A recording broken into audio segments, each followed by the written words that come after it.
కర్కాటక రాశి.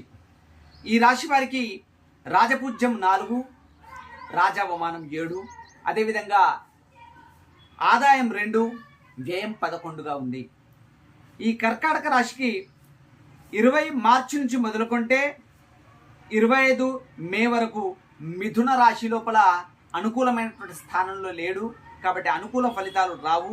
అదేవిధంగా మే 26 నుంచి మొదలుకుంటే అక్టోబర్ 16 వరకు కూడా తను కారకుడై ఉన్నాడు, అనుకూలంగా లేడు, కాబట్టి అశుభ ఫలితాలు వచ్చే అవకాశం ఉంది.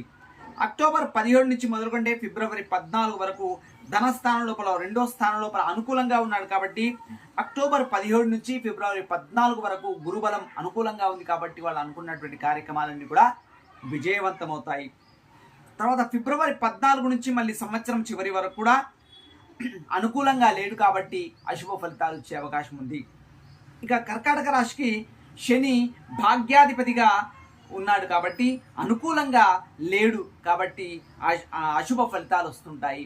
ఎందుకంటే ఇక్కడ భాగ్యస్థానం లోపల తను ధన భాతృ మాతృ పుత్ర శత్రు కళత్ర ఆయుర్భావం భాగ్యస్థానంలో 9వ స్థానం లోపల ఉన్నాడు, కాబట్టి అశుభ ఫలితాలు వచ్చే అవకాశం ఉంది. కాబట్టి ఈ కర్కాటక రాశి వారు శనికి సంబంధించినటువంటి జపం చేసుకున్నట్టయితే వాళ్ళు అనుకున్నటువంటి కార్యక్రమం లోపల కొంత విసులుబాటు కలిగే అవకాశం ఉంది.